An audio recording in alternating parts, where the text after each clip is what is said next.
Bonjour à vous, bienvenue pour votre guidance du week-end du 9 et 10 avril. On va aller regarder ensemble les petits messages qui peuvent vous être transmis par les cartes. Donc dans ces guidances quotidiennes, je vous donne la possibilité entre trois choix. Je vais tout de suite poser les cartes. On va prendre une carte conseil du tarot des fées, une carte du Light Tears Tarot et puis une petite carte de l'améthyste Love pour ce week-end, parce que le week-end, on a peut-être un petit peu plus envie d'être Love que la semaine, j'en sais rien. Enfin bref, j'avais envie de ça. Donc c'est une nouvelle formule là que je vous propose avec ces tirages à choix quotidiens. N'hésitez pas à me dire ce que vous en pensez, c'est toujours intéressant pour moi de voir et de savoir comment vous percevez ces contenus, parce que évidemment c'est pas pour moi que je l'ai fait, c'est pour vous, donc c'est toujours intéressant de savoir un petit peu comment vous recevez les messages. En tout cas, n'hésitez pas à commenter, n'hésitez pas à liker, n'hésitez pas à partager. N'oubliez pas que pour les guidances personnalisées, vous pouvez me contacter sur mon mail lililataro@yahoo.com. Je fais toujours une première approche avant la guidance pour voir si je cerne bien votre situation. Cette approche est gratuite, mais bien évidemment, il faut quand même avoir une démarche d'avoir envie de planifier une guidance, hein, c'est pas non plus que du divertissement. Vous me faites un petit mail, prénom, date de naissance, le domaine de votre question, pas plus d'éléments.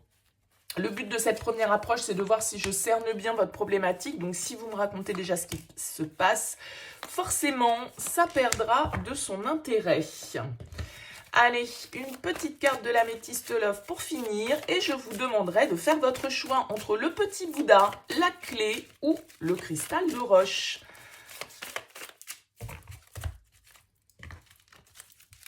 Allez, pour le tas 1, le tas numéro 2 et le numéro 3. Voilà qui est fait. Allez, c'est parti. On regarde tout de suite ici le message pour ce joli petit Bouddha. Qu'est-ce qu'on a?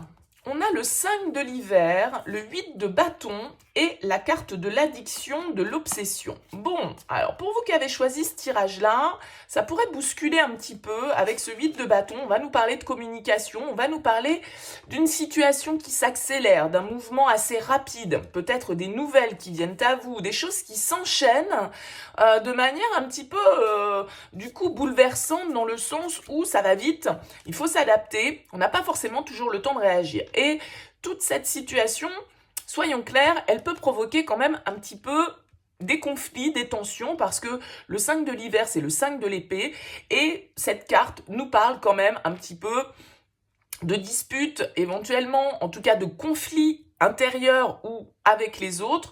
Je vous lis le petit message de cette carte. Elle vous dit « Éloignez-vous des associations malhonnêtes, prise de conscience de ce que vous pensiez vouloir.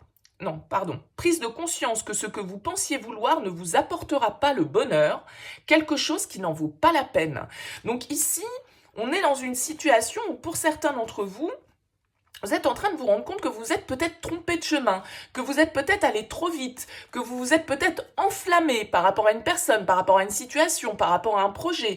Avec la carte des addictions, bon, bah voilà, il y a, dans cette carte, il y a un côté un petit peu obsession, hein. Il y a un côté où voilà, on va vite, on s'attache. Alors est-ce que c'est une histoire dans laquelle vous vous êtes enflammé, vous êtes parti tout feu tout flamme, il y a eu un coup de foudre, hein, peut-être avec ce 8 de bâton, et ça a été hyper intense, et là vous êtes en train de vous rendre compte que vous avez peut-être quelqu'un face à vous qui est pas tout à fait clean, et que ce que vous pensiez être quelque chose d'idéal est en train de redescendre un petit peu au niveau des énergies, et vous êtes en train de vous rendre compte que cette personne face à vous, elle n'est pas forcément très honnête. Bah, écoutez, c'est possible, hein. Donc là, on peut être dans une situation où ça peut être un petit peu tendu pour vous sur ce week-end. Il peut y avoir des petites batailles d'ego, il peut y avoir des disputes, des tensions, où on se rend compte que bah voilà, on est tombé dans un truc qui est peut-être un petit peu malsain, hein, tout compte fait, avec la carte de l'addiction.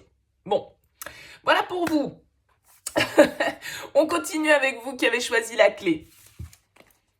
On a le 7 de printemps. Ah ben on retrouve le 5 d'épée, c'est un week-end un peu tendu, dites-moi. Et on a l'amitié, la loyauté. Alors le 7 du printemps, c'est le 7 de bâton.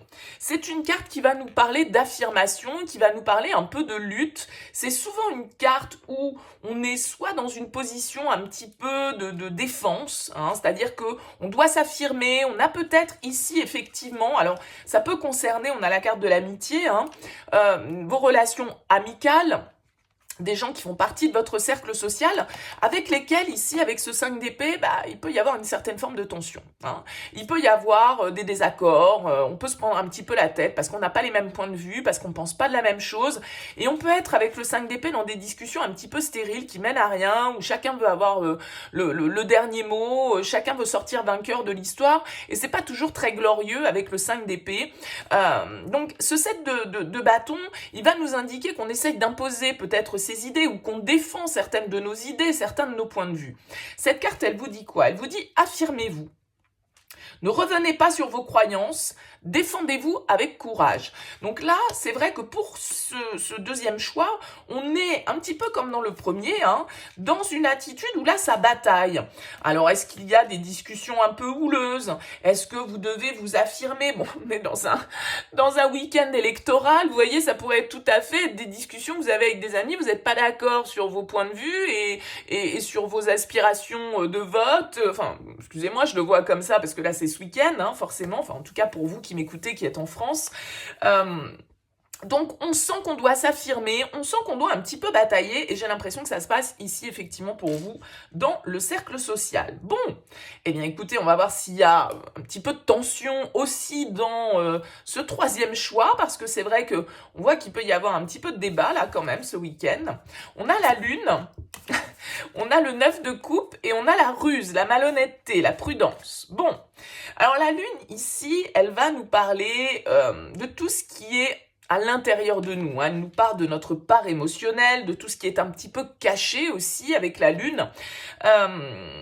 C'est une carte qui peut nous parler d'épreuves, c'est une carte qui peut nous parler un petit peu de peur, d'angoisse, d'une situation dans laquelle on peut être un petit peu dans la confusion. Alors, j'aurais tendance à dire qu'avec cette carte de la prudence qui nous dit « Prudence, ne tombez pas dans son piège », avec la lune, là pour certains, vous êtes face à une situation peut-être relationnelle, émotionnelle, ici avec ce 9 de coupe, où on vous dit « Attention, tout ce qui brille n'est pas d'or ».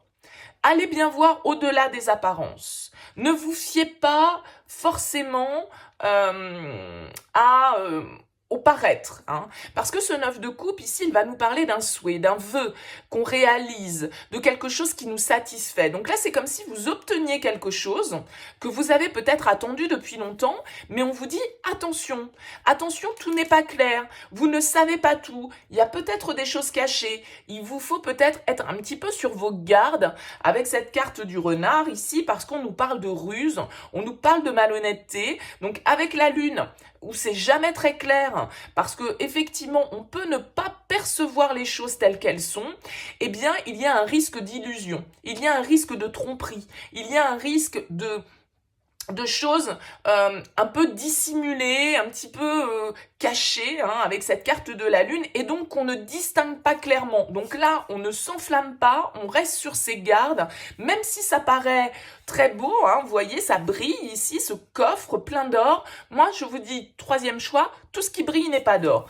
La lune vous dit quoi? Puissante épiphanie intuitive. Écoutez-vous, si vous sentez qu'il y a un truc qui cloche, si vous le sentez là, ce petit instinct qui vous dit « trop beau pour être vrai », écoutez-vous. Se libérer des soucis et des peurs, comprendre la vérité d'une situation. Donc là, ici, méfiance pour vous. Attention à ne pas vous illusionner. Attention à ne pas prendre une situation ou une personne pour ce qu'elle n'est pas. Voilà pour vous. Écoutez, n'hésitez pas, encore une fois, à commenter, à liker, à partager, à vous abonner. Merci pour votre écoute. Excellent week-end à vous et à très vite.